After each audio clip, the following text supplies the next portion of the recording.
오늘도 고린도 후서의 말씀을 통해서 은혜를 나누도록 하겠습니다. 고린도 교회에 이 서신을 보낸 바울은 다방면에 아주 탁월한 분이었지요. 그는 사도 중에 사도였고 선교사 중에 선교사, 설교자 중에 설교자, 그리고 신학자 중에 신학자, 이렇게 평가할 수 있는 분입니다. 하지만 바울에 대한 이러한 평가가 그의 인생과 사역 양면에서 그의 길이 평탄했음을 의미하는 것은 아니죠. 바울의 생애는 우리와 별반 다르지 않았습니다. 어떤 면에서는 우리보다 훨씬 더 어려운 삶을 살았다고 말할 수도 있지요. 바울에게는 내 육체의 가시라고 그가 표현한 질병이 있었습니다. 그 질병이 무엇이었는지, 어떤 종류의 것이었는지 우리가 잘 알 수는 없지만 바울이 그것을 사탄의 사자 이렇게 부르고 있는 것으로 보아서 그가 그 질병으로 인해서 얼마나 괴로움을 당했는가, 그것을 짐작하고도 남음이 있죠. 지난 시간에도 살펴보았습니다. 바울은 복음을 위해서 수고하면서 수없이 많은 환난과 핍박을 받았습니다. 그 고난은 오늘 우리가 가히 상상할 수차 없는 수준의 정도의 고난이었죠. 사랑하는 성도 여러분, 바울이 바울 될 수 있었던 것은 그가 육체적으로 건강했거나 그에게 아무런 시련이 없었기 때문이 결코 아닙니다. 바울이 바울 될 수 있었던 것은 어떤 고난과 시련 속에서도 항상 그와 함께 해주신 하나님의 은혜가 있었기 때문이죠. 고린도전서 15장 10절에서 바울은 이렇게 고백합니다. 그러나 내가 나 된 것은 하나님의 은혜로 된 것이니 내게 주신 그의 은혜가 헛되지 아니하여 내가 모든 사도보다 더 많이 수고하였으나 내가 한 것이 아니요 오직 나와 함께 하신 하나님의 은혜로라. 아멘. 바울은 바로 이 은혜로 인하여 그가 약할 때에 하나님의 능력과 강함이 더 온전하게 드러난다는 사실을 깨닫게 됩니다. 오늘의 성경 12장 7절로 10절에 이런 말씀이 있어요. 여러 계시를 받은 것이 지극히 크므로 너무 자만하지 않게 하시려고 내 육체의 가시 곧 사탄의 사자를 주셨으니 이는 나를 쳐서 너무 자만하지 않게 하려 하심이라. 이것이 내게서 떠나가게 하기 위하여 내가 3번 주께 간구하였더니 나에게 이르시기를 내 은혜가 네게 족하도다. 이는 내 능력이 약한 데서 온전하여 짐이라 하신지라. 자, 이런 깨달음, 이런 응답을 받고 그가 어떻게 변화됩니까? 그러므로 도리어 크게 기뻐함으로 고난 또 약함, 이것을 기뻐하게 되었다는 거예요. 나의 여러 약한 것들에 대하여 자랑하게 되었다고도 말씀을 합니다. 이는 그리스도의 능력이 내게 머물게 하려 함이라. 이렇게 말씀을 하지요. 내가 괴롭습니다. 질병으로 말미암아서, 원치 않은 질병으로 말미암아서 또 그리스도를 전하다가 당하게 되는 환난과 핍박이 너무나 크고 힘겨워요. 그러나 그 괴로움조차 괴로움으로 여기지 않겠다는 거예요. 오히려 기쁨으로 여기겠다는 것입니다. 왜 그러냐면 그 약함과 그 고난 속에서 하나님의 능력이 크게 드러남을 그가 깨달았기 때문이에요. 그 능력이 머물기만 한다면 자기 인생과 자기 사역에 그 하나님의 능력이 증거될 수만 있다면 괴로움조차도 괴로운 것을 여기지 않겠다. 오히려 기쁨의 재료로 삼겠다. 이렇게 고백을 하는 것이지요. 그래서 마지막에 이런 말씀이 있습니다. 그러므로 내가 그리스도를 위하여 약한 것들과 능력과 궁핍과 박해와 곤고를 기뻐하노니 이는 내가 약한 그때에 강함이라. 아멘. 오늘의 본문인 2장 12절로 13절 말씀 속에서도요, 바울에게 또 다른 종류의 연약함이 있었음을 엿볼 수가 있습니다. 12절에 보면 내가 그리스도의 복음을 위하여 드로아에 이름에 주 안에서 문이 내게 열렸으되. 여기 드로아라고 하는 곳은요, 에베소라고 하는 곳의 북쪽에 있습니다. 소아시아에 있는 항구 도시 가운데 하나예요. 바울은 제2차 선교 여행 때 바로 이 드로아에서 마게도냐 사람의 환상을 본 적이 있죠. 마게도냐 사람 하나가 서서 자기에게 이렇게 말했어요. 마게도냐로 건너와서 우리를 도우라. 이런 청을 하는 환상을 그가 보게 되었습니다. 이 환상을 통해서 하나님께서 저 사람들에게 복음을 전하려고 자기를 부르시는 걸로 깨닫게 됩니다. 배를 타고 에게해를 건너지요. 그리고 마게도냐에 있는 빌립보로 가게 되는데, 이 마게도냐는 헬라, 그리스라고도 하죠. 그리스에 있는 지역이에요. 그리고 말하자면 유럽 땅이다. 이렇게도 말씀을 드릴 수가 있습니다. 바울에 의해서 그때 복음이 유럽으로, 아시아에서 유럽으로 전해지게 되는 것입니다. 시간적인 차이가 있습니다. 이 편지 고린도 후서를 기록하는 이 지금은요, 2차가 아니라 제3차 선교 여행 중이었어요. 바울은 에베소를 중심으로 소아시아 여러 곳에 그리스도의 복음을 전하고 있었는데요. 이제 드로아에서 복음 전할 기회를 맞게 된 것이지요. 얻게 된 거예요. 그런데 다음 절 13절에 보니까요, 그들은 드로아 사람들입니다. 드로아 사람들을 작별하고 마게도냐로 갔다. 드로아는 소아시아에 있고 에게 건너 편이 마게도냐인데 마게도냐로 갔다고 되어 있습니다. 아니, 복음을 전할 수 있는 좋은 기회가 열렸는데 작별하고 떠났다니, 이게 무슨 사정입니까? 떠난 이유가 과연 무엇일까? 그것이 앞부분에 나와 있어요. 내가 내 형제 디도를 만나지 못함으로 내 심령이 편하지 못하여, 이렇게 되어 있습니다. 디도가 누구냐면 성경에는 디도서가 있잖아요. 그레데에서 사역하고 있던 디도에게 사도 바울이 보낸 목회의 서신이 디도서예요. 그 디도와 같은 사람입니다. 이 디도는 바울이 몹시도 사랑했던 헬라인 회심자예요. 원래 헬라인 그리스인이었는데 회심하여서 예수 믿었어요. 그래가지고 회심한 사람입니다.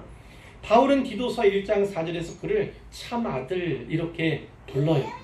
여기서는 내 형제 이렇게 부르고 뒤에 8장 23절로 가보면 나의 동료, 나의 동역자 이렇게도 부르는 것을 볼 수가 있어요. 이 디도라고 하는 사역자 역할 가운데 하나가 바울과 고린도 교회 교인들 사이를 중재하고 화해시키는 역할이었어요. 바울은 앞서 고린도 교회에 고린도 전서를 보낸 바가 있습니다. 이 고린도 전서는 교회가 당면하고 있는 여러 가지 문제, 또 그들이 갖고 있는 의문점에 대해서 신앙적인 답변과 교훈을 주려고 썼던 편지예요. 근데 그 서신은 고린도 교회에 여러 가지 문제가 있었기 때문에 그 서신의 내용도 매우 엄하게 기록되어 있어요. 엄한 내용들이 거기에 있었습니다. 바울은 그 서신을 보내놓고 사실은 마음이 불편했던 것 같아요. 그 서신을 받아든 고린도의 교인들이 어떤 마음을 갖게 되었는지, 어떤 영향을 미쳤는지 이 편지가, 그것에 대해 매우 궁금했습니다. 또 고린도 교회의 지금 상황은 어떠한가 너무나 궁금하고 걱정이 되었어요. 그래서 고린도 교회의 사정을 잘 아는 디도를 만나고자 했던 거예요. 드로아라는 곳에서 디도를 만나고자 했는데 계획대로 디도를 만나지 못하게 된 것입니다. 그랬더니 한편으로는 디도에게 무슨 문제가 있는 것이 아닌가, 생긴 것이 아닌가 걱정이 되기 시작했어요. 디도의 안전이 걱정되기 시작했던 거예요. 그래서 마게도냐로 떠난 거예요. 사랑하는 참 아들이자 동역자인 디도의 안전이 걱정되어서 드로아에서 복음 전할 그 기회를 얻었는데 좋은 기회를 얻고도 그곳을 떠난 거예요. 쉽게 말하면 그 걱정이 너무나 커서, 디도에 대한 걱정이 너무나 커서 정신을 차릴 수가 없었던 겁니다. 일을 해야 하지만, 복음을 전해야 하지만 일이 손에 잡히지 않았던 거예요. 우리도 이런 때가 있지 않습니까? 이런 면에서 보면 사도 바울도 우리와 많이 닮았다, 우리와 크게 다르지 않다, 이렇게 말할 수 있죠. 여러분, 어떤 사역자가, 어떤 선교사가 선교 사역을 보고하면서 이와 같은 보고를 하겠습니까? 만일 어떤 선교사가 이와 같이 내가 일이 손에 안 잡혀서 너무나 걱정이 커서 그 좋은 기회를, 복음을 전할 기회를 얻었는데도 건너갔다, 바다 건너서 디도를 찾아 나섰다. 이렇게 이야기한다면 누가 그걸 긍정적으로 평가하겠습니까? 좋은 평가, 좋은 평판을 받고 듣기가 어려운 것이죠. 그런데 사도 바울은 이 고린도 교회에 그대로 있는 그대로 쓰고 있는 거예요. 아시는 바와 같이 고린도 교회는 사도 바울이 세운 교회입니다. 그러니까 바울은 그 교회의 영적인 아버지인 거예요. 영적인 아버지이고 교우들을 가족으로서 생각하고 있는 거라고요. 자, 2장 4절에 보면 내가 마음에 큰 눌림과 걱정이 있어. 그 교회를 생각할 때마다 마음에 큰 눌림이 있는 거예요. 걱정이 너무 큰 거예요. 많은 눈물로 너희에게 썼노니. 이 편지를 쓰면서 눈물로서 쓰는 겁니다. 눈물의 편지가 바로 고린도 후서예요. 그러나 이는 너희를 근심하게 하려 한 것이 아니고 오직 내가 너희를 향하여 넘치는 사랑이 있음을 너희로 알게 하려 합니다. 이렇게 말씀하고 쓰고 있는 것이지요. 그들을 가족처럼 생각하기 때문에 아들, 딸로 생각하기 때문에 그냥 있는 사실 그대로를 가감없이 기록하고 있는 거죠. 그리고 또 하나 앞에서 보았던 것처럼요. 바울은 자기의 연약함을 있는 그대로 드러내는데 전혀 주저함이 없었던 거예요. 포장하거나 가감치 않았습니다. 왜 그렇습니까? 자신의 약함이 하나님의 강함, 하나님의 능력을 드러내는 통로임을 그가 잘 알았기 때문입니다. 그 진리의 비결을 깨달으니까 자기의 약한 것을 오히려 기뻐하고 자기의 약한 것을 오히려 자랑하고 드러낼 수 있었던 거죠. 고린도후서가 강조하는 내용 가운데 중요한 한 가지가 바로 이겁니다. 하나님의 능력을 드러내는 거예요. 특별히 말하자면 바울의 고난, 바울의 연약함을 복음의 승리로 바꾸시는 하나님의 능력, 그것을 잘 보여주는 책이 바로 고린도 후서라는 말씀이에요. 이제 14절 이하의 말씀을 살펴볼 텐데요. 그리스도의 복음이 전달되는 순서와 과정에 따라서 사도 바울이 하나님, 그리고 우리, 또 너희 이런 표현을 쓰게 되는데 이 하나님과 우리와 너희 사이의 관계에 주목하시면서 들으셨으면 좋겠어요. 여기서 우리라고 하면 바울과 디모데, 처음에 보내는 사람으로 바울과 형제 디모데 이렇게 칭했으니까 제가 말씀을 드린 건데, 좀 나아가면 복음의 사역자들을 말하는 것이고요. 너희 그러면 이들로부터 복음을 전달받은 전에 들은 고린도 교회 교우들을 나타낸다. 이렇게 말씀을 드릴 수가 있겠습니다. 첫째, 하나님은 이기게 하시는 분이세요. 하나님은 이기게 하시는 분이십니다. 14절에 보니까 항상 우리를 그리스도 안에서 이기게 하시고 이런 말씀이 있죠. 우리로 이기게 하시는 분이 누구십니까? 내용을 잘 살피면 하나님임을 알 수가 있어요. 여기 그리스도 안에서라는 표현은요, 신약에서 자주 그리고 관용적으로 쓰여지는 표현이에요. 이 의미는 다양하기도 하고 매우 복합적이에요. 그래서 여기서는 두 가지만 기억했으면 좋겠어요. 하나는 누구든지 그리스도 안에 있으면 안전하다는 사실을 기억했으면 좋겠습니다. 누구든지 그리스도 안에 있으면 결국은 마침내 승리하게 된다는 거예요. 그런데 여기서 보면 항상이라는 말이 있죠. 항상 이기게 하신다. 이렇게 되어 있어요.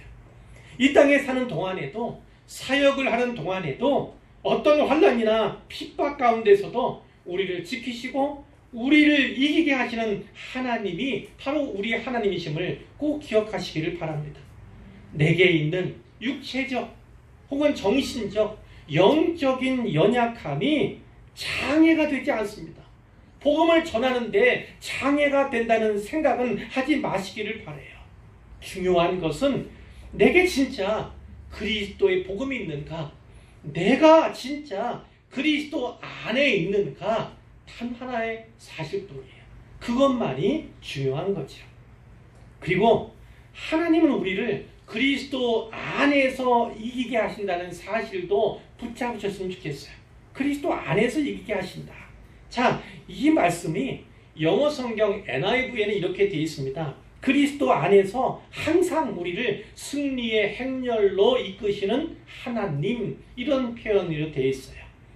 그리스도께서 우리를 위해서 끼치신 은혜와 그것을 믿고 받는 믿음 안에서, 그러니까 그리스도의 십자가와 그분의 보혈과 그분의 죽음과 그분의 부활을 믿는 믿음 안에서 하나님은 우리로 하여금 승리케 하신다. 그 비결, 승리의 비결에 대해서도 말씀하고 있다는 거예요. 우리 하나님께서 항상 이기게 하시는 하나님이심을, 그리고 우리 하나님께서 그리스도 안에서 항상 우리를 승리의 행렬로 이끄시는 하나님이심을 꼭 기억하시기를 바랍니다. 앞에 말씀드린 것은 좀 더 궁극적인 차원에서 마침내 이기게 하시는 하나님, 마침내 승리케 하시는 하나님을 말씀한다면 이 땅에서의 삶 속에서도 사역 가운데에서도 계속 승리 행렬 가운데 우리를 두신 하나님이 우리 하나님이심을, 우리 아버지심을 반드시 기억했으면 좋겠습니다. 이제 둘째 우리지요. 우리는 그리스도의 향기입니다. 그리스도의 향기. 본문 14절 뒷부분에 보시면 바울이 하나님께 감사를 드리면서 하나님을 우리로 말미암아 각 처에서 그리스도를 아는 냄새를 나타내시는 분, 이렇게 묘사하고 있어요. 하나님은 바울과 같이 그리스도를 전하는 사역자들이나 그리스도의 복음을 받고 믿어서 그 복음을 소유한 신자들을 통해서 냄새를 나타내신다는 거예요. 냄새를 풍기신다, 이런 말씀이에요. 어디서요? 각 처에서요. 사역자들이 복음 전파 사역을 하는 그 곳에서만 아니라 신자들이 살아가는 모든 삶의 영역, 모든 삶의 현장에서 냄새를 나타내신다는 것입니다. 성경은 그것을 14절에서는 그리스도를 아는 냄새, 이렇게 칭하지요. 15절에서는 그리스도의 향기, 이렇게 표현을 합니다. 우리말 성경에는 냄새 또 향기, 이렇게 두 가지로 번역이 되어 있지만 헬라어로 된 실제 원문에는 유오디아라고 하는 같은 한 단어로만 되어 있습니다. 그리스도를 아는 신자들에게는 향기가 난다는 거예요. 어떤 향기입니까? 그리스도의 향기고 복음의 향기가 난다는 것입니다. 하나님께서 신자들의 사역과 삶을 통해서 세상에 복음의 향기를 발하신다, 이렇게 보시면 되겠어요. 원래 여기 향기 그러면 우리가 주목해야 할 부분이 있어요. 이 레위기를 비롯해서 모세오경에 보면 희생제사를 드리잖아요. 구약의 희생제사를 드릴 때 하나님께 번제물을 바치지 않습니까? 번제는 그 제물을 태워서 드리는 그런 거예요. 그러면 그 제물이 연기가 되어 하늘로 올라가고 또 주변에 냄새를 풍기지 않겠습니까? 냄새를 풍기잖아요. 제물의 냄새. 바로 그 냄새를 가리키는 거예요. 자, 그렇기 때문에 결국은 하나님을 기쁘시게 하고 하나님께 연락되는 그러한 냄새, 그런 향기를 우리가 지녀야 한다는 것을 말하는 것인데요. 바울은 로마서 12장 1절에서 이런 말씀을 했죠. 그러므로 형제들아, 내가 하나님의 모든 자비하심으로 너희를 권하노니 너희 몸은 단지 몸만 아니라 너의 온 생애를, 너희의 전 인격을 하나님이 기뻐하시는 거룩한 산 제물로 드리라. 이는 너희가 드릴 영적 예배니라, 이렇게 말씀합니다. 이 영적 예배라고 하는 건 사실은 합당한 예배에 이른 거예요. 마땅한 예배다, 이렇게 말씀하는 건데 결국은 몸으로 하나님께서 기뻐하시는 거룩한 산 제물이 되어서 하나님께 영적 예배를, 마땅한 예배를 드려라, 이런 겁니다. 결국은 삶의 예배를 드려야 한다는 거예요.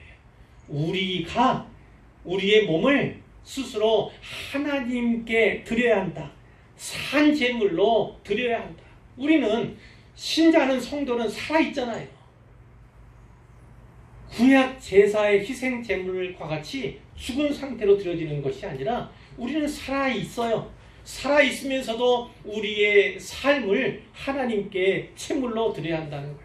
그러나 하나님께 합당한 거룩한 제물로, 거룩한 산제물로 드려야 한다. 그것을 말씀하고 있죠.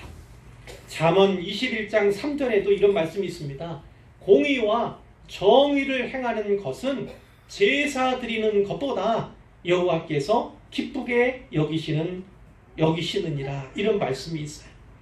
하나님께 전심을 드리는 것, 하나님께 내 모든 것을 드리는 것, 내 전인격을, 내 생애를 드리는 거, 그것만큼 하나님을 기쁘시게 하는 제사는 예배는 없다라는 것을 구약의 잠언이 이미 말씀을 하시는 거죠. 이 복음의 향기, 이 삶의 향기는요, 주변의 모든 사람들에게 영향을 미치게 됩니다. 직접적으로는 우리가 전하는 복음을 통해서 또 신자의 삶을 통해서 그 향기가 발하여지게 되는 것인데요. 이 향기가 구원받는 자들에게도 작용을 하는 것이고 망하는 자들에게도 작용을 한다고 말씀하고 있는 거예요. 이 복음이 늘 환대받습니까? 복음을 전하면 늘 환영받습니까? 그렇지 않잖아요. 양면적이지 않습니까? 누군가는 기꺼이 수용하며 포용하지만 누군가는 거절하고 거부하고 오히려 박해로 나아가는 그런 부분들이 있지 않습니까? 그렇기 때문에 여기에 망하는 자들이라는 표현이 나오는 것이고 구원받는 자들이라는 표현도 나오는 거예요. 망하는 자들에게는 사망에서 사망에 이르는 냄새로 역사가 일어나는 거예요. 사망의 냄새, 지옥의 냄새 아니겠습니까? 죽음의 냄새 아니겠습니까? 그 사망의 냄새일 뿐만 아니라 사망으로, 지옥으로 이끌어가는 냄새가 된다는 거예요. 반면에 구원받는 자들에게는 생명으로부터 생명에 이르는 냄새로 역사를 하게 됩니다. 생명의 냄새를 풍길 뿐만 아니라 생명으로, 구원으로, 천국으로 이끄는 냄새로서 역사한다, 이런 말씀을 하고 계는 거죠. 망하거나 구원을 받거나 지옥 아니면 천국, 절대로 중간지대는 없다는 사실을 반드시 기억하시기를 바랍니다. 예수님께서도 마태복음 7장 13절 14절에서 이런 말씀하셨잖아요. 좁은 문으로 들어가라. 좁은 문으로 들어가라. 멸망으로 인도하는 문은 크고 그 길이 넓어 그리로 들어가는 자가 많고 생명으로 인도하는 문은 좁고 그 길이 협착하여 찾는 자가 적음이라, 이런 말씀하셨어요. 그러니까 문, 그것도 멸망으로 인도하는 문, 또 생명으로 인도하는 문, 두 가지밖에 없다. 중간지대는 없다 하는 것을 분명하게 말씀해 주시는 거죠. 복음은 복음을 복음으로 받고 복된 소식으로, 좋은 소식으로 받고 받는, 영접하는 그런 사람들에게는 생명의 향기를 발하게 되지만 배척을 하거나 복종하지 않고 순종하지 않은 자에게는 결국 사망에 이르는 향기가 된다, 이렇게 바울이 말씀을 하시는 거예요. 그러니까 우리가 복음을 전할 때 어떻게 전해야겠습니까? 복음 그 자체로 받은 대로 전해야 하는 것입니다. 말씀에 있는 대로 전해야 하는 거지요. 그것이 하나님을 영화롭게 해드리는 것일 뿐만 아니라 우리가 신자로서 먼저 복음을 받은 자로서 마땅한 일이기도 한 것이죠. 뿐만 아니라 복음을 전할 때 복음이 무엇을 요구하고 있는가? 복음이 십자가를 요구하고 있다. 죽음, 이 복음이 고난을 우리에게 요구하고 있다. 이 사실도 또한 전해야 하는 거예요. 복음을 받아들일 때 고난이 따른다. 고난이 면제된다. 다 잘 될 것이다. 물론 처음에 접근하기도 하지만 어찌됐든 이야기가 깊어지고 깊은 대화가 오갈 때쯤에는 고난 속에서 함께 하시는 하나님, 그래서 이게 하시는 하나님을 증거해야지 고난이 마치 면제되는 것처럼 기독교인들에게는 고난이 없어, 이런 식으로 이야기하면 안 된다는 거예요. 사람을 기쁘게 할 수 있지만 자칫 잘못하면 하나님의 영광을 가릴 수 있음을 우리가 유념을 해야 하는 것이죠. 뿐만 아니라 복음을 외면했을 때, 복음을 거절하고 거부했을 때 어떤 결과가 따르는가도 아울러 이야기를 해야 합니다. 물론 처음에 또 다 그것을 이야기해 주면 두려움에 빠질 수 있어요. 오히려 두려움에 빠질 수가 있어요. 차라리 모르는 게 낫겠다, 이렇게 나갈 수 있어요. 그러니까 지혜롭게 해야 하는 것이지만, 그러나 대화가 깊어지고 관계가 깊어져 가면 그때는 복음에는 또 고난이 요청된다. 그러나 고난 속에서 함께 하시는 하나님이 계시다. 복음을 외면했을 때 어떤 결과가 따른다는 것도 알려주는 것이 분명한 것이지요. 2장 16절 끝부분에서 바울은 이렇게 질문합니다. 누가 이 일을 감당하리요? 누가 이 일을 감당하리요? 그러면 17절에 대답은 없고 우리는 이렇게 들어가요. 대답은 없어요. 근데 내용상을 보면은 우리야말로, 우리야말로 그 일을 감당할 자다. 우리야말로. 그 우리는 누굽니까? 하나님께로부터 그리스도께로부터 부름을 받고 보내심을 받은 우리야말로 이 복음의 일꾼이다. 이렇게 말씀하고 있는 것이죠. 17절을 보세요. 우리는 수많은 사람들처럼, 주목하세요. 수많은 사람이, 복음을 전하는 사람은 수없이 많습니다. 그러나 그 수없이 많은 사람 가운데는 뒷부분 일을 하는 사람들이 많다는 것을 말하는 거예요. 하나님의 말씀을 혼잡하게 하지 아니하고, 수많은 사람들이 하나님의 말씀을 혼잡하게 한다, 그 말씀 아닙니까? 혼잡한다는 거예요. 자, 우리가 혼잡하다 이렇게 할 때 어떤 느낌이 듭니까? 혼잡한 것은요, 섞인 거. 술을 팔아요. 근데 어떤 장사꾼은 거기다가 물을 타서 팔지 않습니까? 예컨대 그렇다는 거예요. 그같이 복음은 복음대로 전해야 하는데 복음에다가 무언가를 섞는 거예요. 섞으면 좋아하고, 섞으면 쉽게 받아들이고, 섞으면 나를 인정해 주니까 거기다가 많은 것을 섞는 거예요. 그러면 어떻게 됩니까? 그 복음이 자칫 다른 복음으로 가고 거짓 복음이 아닌 것으로 변질이 되어버리는 그런 거예요. 사도 바울은 순전함을 강조하는 거죠. 순전한 복음을 순전하게 전해야 한다는 거예요. 하나님께 받은 그대로 다른 사람에게 전하는 것이 우리의 사명이라는 것을 말씀을 드리는 거죠. 지난번에도 말씀을 드렸습니다. 고린도 교회는 제2차 선교여행 때 바울이 세운 교회예요. 그러나 바울이 이제 다른 곳의 사역을 위해서, 복음을 전하기 위해서 그곳을 떠났어요. 그 떠나고 난 2년, 3년 후부터 그 교회에 문제가 생기기 시작했습니다. 그 바울이 없는 그때 거짓 사도들, 거짓 교사들이 그곳에 당도했고 그곳에서 악한 영향을 끼치고 있었던 거예요. 무엇보다 말씀을 혼잡하게 하고 있었습니다. 다른 복음으로 바꿔가고 있었던 거예요. 이들 선교자들은 목적이 있었습니다. 욕심이 있었다는 거예요. 욕심이. 어떤 욕심이요? 그 자리에서 거기서 자리를 잡고 설교자로서 또 목회자로서 사역하고 싶은 그런 마음이 있었어요. 그를 통해서 직장도 구하고 직업도 구하고 그리고 돈도 벌 그런 요량이 그들에게 있었던 거지요. 그것으로 말미암아서 듣는 사람들 귀에 듣기 좋은 말들이 거기에 많이 넣었다는 거예요. 뿐만 아니라 사도 바울의 영향력이 큰 교회이니까, 사도 바울이 세운 교회이고 그가 가르친 교회이니까 그를 멀리하게 하는 거예요. 그래서 지난번에도 했던 것처럼 사도도 아니야 이겁니다. 사도성을 의심할 만한 그런 말들을 많이도 한 거예요. 그러니까 사람들 사이에 특히 이 교회의 핵심적인 사람들, 핵심적인 그룹들 가운데서도 사도가 맞는가, 사도 바울의 사도성을 의심하는 사람들이 나타나게 되었다는 것이죠. 이런 문제 가운데에서 말씀의 희석이 일어났다는 거고 말씀의 혼잡이 일어났다는 거예요. 그러나 바울은 어떻습니까? 인기를 얻으려고 사람들에게 좋게 보이기 위해서 복음을 왜곡하거나 복음에 무언가를 섞어 희석시거나 이런 일은 전혀 하지 않았던 것이지요. 어떤 사람들처럼 부를 축적하는 도구로 수단으로 쓰거나 출세의 수단으로 삼는 일은 결단코 그에게는 없었던 것이지요.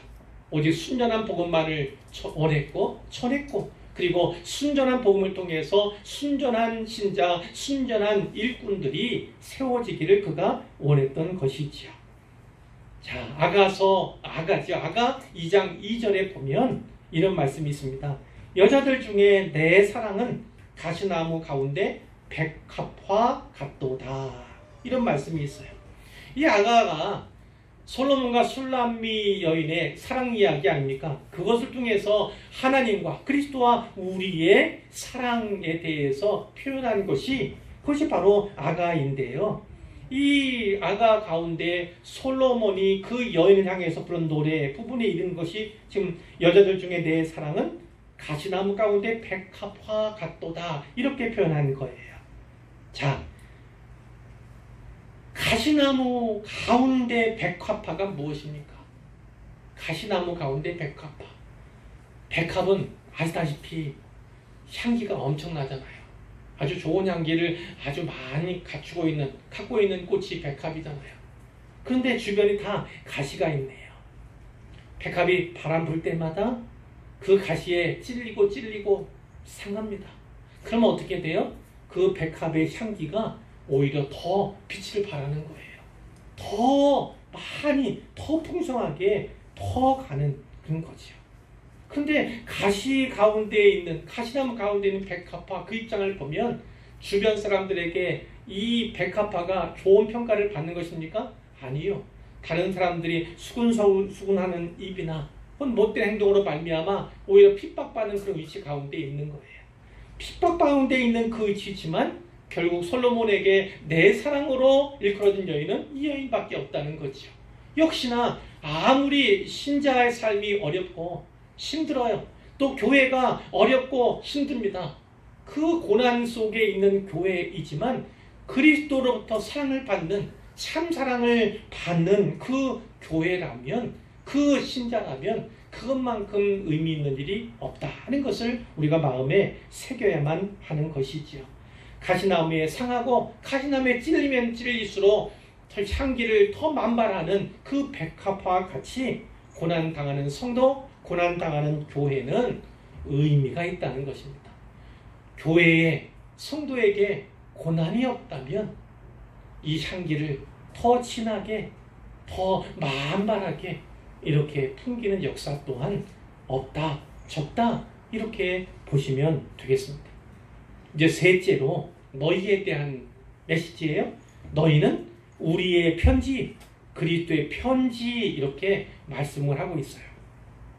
그 거짓 교사들이 바울을 비방합니다. 사도성에 대해서 계속 의심케 하는 말들을 짓거리는 거예요. 퍼뜨리는 거예요. 이를테면 그는 사도의 자격이 없는 사람이다. 이런 말들이겠지요. 또 이렇게도 이야기할 수 있지 않습니까? 오늘 우리의 시대의 언어로 말하자면 이런 거죠. 그 사람은 전에 못된 짓을 했던 사람이야. 오히려 예수 믿는 그리스도인들을 핍박하고 잡아다가 옥에 가둬서 죽임당하게 만들었던 인간이 바로 그 인간이라니까. 이렇게 얘기하면 어떻게 했습니까? 아, 나쁜 놈이구나. 사람은 늘 그 얘기 동화되어서 과거 속에서의 그 사람만 바라보는 그런 또 단점이 있어요. 그것을 받아들여서 변화된 사도의 모습을 바라보기보다는, 변화된 바울의 모습을 바라보기보다는 오히려 과거의 그 모습에 아, 나쁜 놈, 참 나쁜 짓을 많이 했구나, 여기에 집착하고 창념하는 그런 교양들이 사람들에게는 있어요. 그냥 사람 누구나 변화의 가능성이 있고, 이제 뒤에 변화의 말씀에 대해서 말씀드릴 거기 때문에 제가 말씀을 지금 드린 거예요. 자, 사도 자격이 없다, 그는 그런 놈이었어, 뭐 이런 식으로 말을 하는 거죠. 자, 이 사람들, 거짓 사도, 거짓 교사 이렇게 표현되기도 하는 사람들은 순회 설교자, 순회 전도자 이런 일들을 하는 직분을 가진 사람들이었던 거예요. 이 사람들이 이 교회 저 교회 다니면서 추천서를 모은 거예요. 추천서를 이 교회에서도 받고 이 교회에서도 받고, 또 유명한 사람이 있다면 이 사람에게도 받고 이 사람에게도 받고, 이 추천서를 많이도 갖고 다녔던 것입니다. 자, 사람들은 이 교회 처음 왔을 때 이들이 내는 추천서의 글을 판단할 수밖에 없잖아요. 이 교회에서도 이 사람 인정했구나, 이런 사역을 했구나, 이런 평판이 있었네, 혹은 저 사람에게도 인정받는 사람이었구나, 이렇게 그 사람에 대해서 알게 되고 또 판단하고 신임하게 되는 거예요. 근데 바울은 일의 형식이 그렇지가 않았어요. 바울은 추천서 한 장이 없었던 사람, 물론 그가 베베라든가 디모데라든가 아주 소수의 사람들에게 추천서를 써준 기록이 성경에는 있지만 그 자신이 남들의 추천서를 받아서 지니고 있을 적이 한 번도 없었어요. 그렇게 일한 적이 없습니다. 왜냐하면 그는 그리스도께로부터 부르심을 받은 사도였어요. 그런 분명한 경험이 있으니까, 아니 그리스도께서 나를 부르셨는데, 그리스도께서 나를 보내셨는데 나에게 무슨 추천장이 필요한가, 이런 의식 가운데 사역했던 분이 사도 바울이었던 거예요. 그렇게 추천서가 필요 없으니까 한 장의 추천서도 갖고 있지 않았던 것이 바울이었는데 거짓 교사들은 이 사실을 빌미로 해서 그것을 무슨 약점이나 되는 것처럼 사도 바울을 비방하는 소재로 삼고 있었던 거예요. 문제는 그들의 비방과 그들의 악한 의도가 먹혀 들어가고 있었던 겁니다. 사정이 이러니까 이제 바울이 자기와 또 함께하는 사역자들을 변호해야 하는데 이것이 심정적으로는 마음에서는 영 마뜩찮은 거예요. 마뜩지가 않은 거예요. 이제 사도 바울이 마음이 본문 3장 1절에 나타나 있죠. 우리가 다시 자천하기를 시작하겠느냐? 우리가 다시 우리 스스로를 천거하겠느냐 이 말씀이에요. 오늘날 직장 구할 때 이력서 쓰거나 추천서 필요하지 않습니까? 그러면 우리가 다시 이력서를 내랴 이 얘기예요. 우리가 어찌 다른 어떤 사람처럼 추천서를 너희에게 붙이거나 혹은 너희에게 받거나 할 필요가 있느냐? 우리에게 추천서가 필요하냐? 이것을 묻는 것입니다. 바울은 고린도 교회 설립자예요. 실라와 디모데와 함께 이 교회를 세운 사람이 바로 사도 바울입니다. 이 교회 신자들은 이 사도에게 복음을 받았고 그래서 그리스도인이 된 사람들이에요. 바울은 고린도 교회 신자들의 영적인 아버지예요. 그러니까 이력서, 추천서 내는 것이 합당하냐? 그것이 왜 필요하냐? 필요 없다. 이렇게 이야기를 하는 거죠. 그러면서 아주 멋지게 말씀을 합니다. 2절에 보면 너희는 우리의 편지라. 이 편지는 어떤 의미를 갖고 있냐면 추천 양식, 추천하는 편지예요. 추천의 내용을 담은 편지. 그 추천은 너희가 우리의 추천서다 이 말씀이에요. 너희가 그 추천하는 내용이 담긴 편지다 그거죠. 바울은 자기가 전한 복음을 듣고 받고 믿어서 신자가 된 그 성도들이 자기가 사도라는 사실을 증명하는 그러한 증거고 또 추천서다 이렇게 말씀하고 있는 거예요. 그 추천서는 그 편지는 어떻게 쓰여졌습니까? 우리 마음에 썼고 무사람이 알고 있는 바라는 거예요. 너희 마음에 썼고 그러면 참 편한데 사도 바울은 한 단계를 뛰어넘어서 너희 마음에 쓴 것은 분명하나 너희 마음이 곧 우리 마음이다. 너희와 우리는 하나다. 한 가족이고 한 교회, 교다 이런 거지요. 그렇기 때문에 우리 마음에 썼다 이렇게 말씀한 거예요. 사실은 너희의 마음에 썼고 그리고 우리의 마음에 너희가 새겼다 이것을 말씀하고 있는 거예요. 모든 사람들이 다 알고 있지 않느냐? 고린도 교인들이 다 알고 있는 사실 아니냐? 이렇게 얘기해요. 너희는 우리로 말미암아 나타난 그리스도의 편지다. 그리스도께서 우리를 통해서 쓰신 너희에게 보낸 그 편지가 바로 너희다라는 거예요. 그리스도의 편지예요. 우리의 편지라고 했으니까 사도와 그 일행이 쓴 편지이기는 하지만 그러나 그것은 궁극적으로 그리스도가 보낸 편지, 그리스도의 편지다 이렇게 말씀하고 있는 거예요. 이 그리스도의 편지는 어떻게 쓰여졌습니까? 먹으로 쓴 것이 아니다. 다른 사람들은 사람이 쓴 거예요. 추천서는 다 사람이 보낸 거 아니겠습니까? 그러나 이 추천서는 이 편지는 먹으로 쓴 것이 아니라 오직 살아계신 하나님의 영으로 쓴 것이다. 성령께서 쓰신 것이다라는 거예요. 이 고린도 교회 성도들이 말씀을 받아들이고 복음을 받아듣고 변화되지 않습니까? 그가 신자가 성도가 됐다는 그 사실은 이미 성령의 역사가 그들에게 있었음을 분명하게 보여주는 거예요. 너희가 변한 그 모습을 보라. 예수님을 알지 못하고 살았던 그때와 예수님을 알고 사는 그때, 지금의 때를 비교해 보라. 엄청나게 많은 변화가 있지 않는가? 그 변화된 삶이 바로 이 성령의 사역의 증거일 뿐만 아니라 그리스도의 편지가 바로 너희가 그리스도의 편지임을 나타내는 증거다 이렇게 분명하게 말씀하고 있는 거예요. 또 한 부분이 있습니다. 돌판에 쓴 것이 아니요 오직 육의 마음판에 쓴 것이라 이런 말씀이 있어요. 돌판에 쓴 것 무엇이 생각납니까? 돌판에 쓴 것 바로 하나님께서 그분의 손가락으로 써주신 십계명이 생각나죠. 십계명은 율법을 대표하는 것입니다. 그러니까 율법 얘기하는 거예요. 율법이 아니라 오직 육의 마음판에 쓴 것이다. 이 육의 마음판에 쓴다는 것은 성령의 사역을 말하는 거예요. 에스겔서 36장 6절 7절에 보면 이런 말씀이 있죠. 또 새 영에 두고 새 마음을 너희에게 주되 너희 육신에서 굳은 마음을 제거하고 부드러운 마음을 줄 것이며 또 내 영을 너희 속에 두어 너희로 내 율례를 행하게 하리니 너희가 내 규례를 지켜 행할지라. 에스겔 선지자가 수세기 전에 예언한 말씀이에요. 그 예언이 지금 이루어졌다 사도 바울이 말씀하고 있는 거예요. 이 돌판에 쓴 것은 십계명이고 십계명이 대표하는 율법을 말하는 것이나 이제 율법에 의해서 기록된 것이 아니라 율법적인 것이 아니라 오직 육의 마음판에 쓴 것 성령의 사역으로 말미암아 하나님께서 새날 주시겠다고 새 영을 주시겠다고 하신 그 날이 이제 이르러서 그 성령의 사역으로 말미암아 변화된 것이 신자가 되고 성도가 된 것이 바로 너희다 이렇게 말씀하고 있는 것이지요. 사람이 쓴 것은 그것이 어떠한 귀한 것이라 할지라도 시간이 지나고 세월이 지나면 흐려질 수밖에 없어요. 그리고 마침내는 사라지게 되죠. 먹으로 쓴 추천서는 그렇다는 거예요.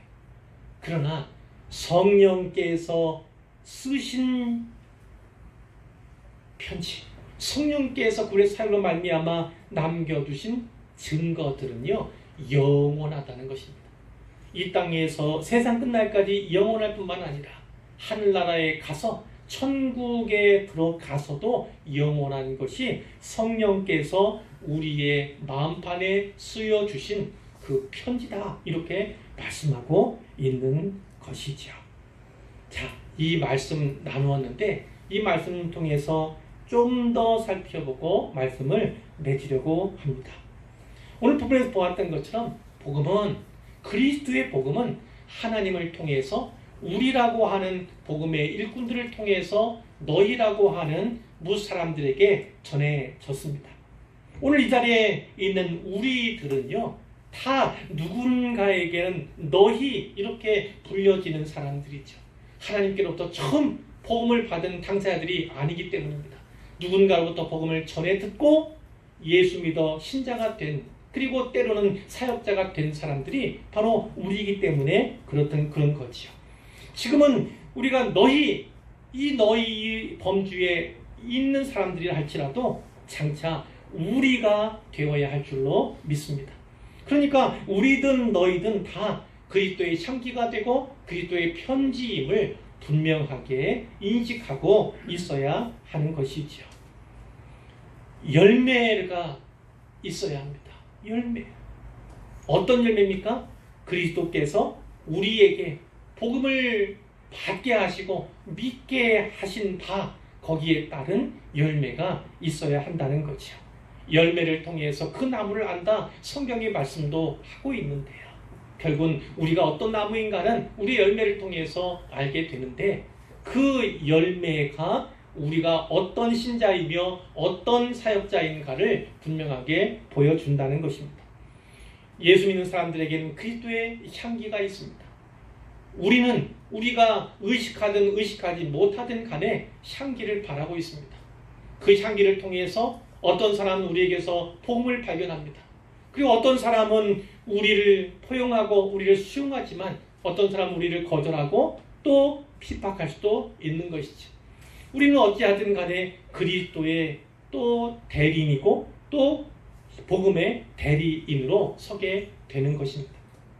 중요한 것은 우리가 주변에 있는 이웃에게 주변 사람들에게 어떠한 사람으로 인식되고 평판을 받고 있는가 하는 것이죠.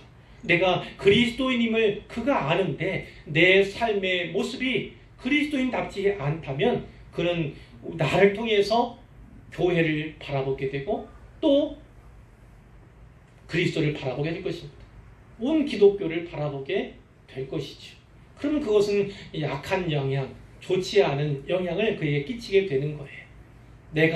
내가 진짜 그리스도의 모습으로서 바르게 살아간다면 그리고 이 예배 자리에서만 아니라 삶의 예배를 잘 드리는 사람이라면 주변의 이웃과 사람들이 나를 통해서 교회를 바로 보게 되고 그리스도를 바로 보게 되고 그리고 기독교인으로서 다시 서게 되는 그날이 반드시 있게 될 것입니다.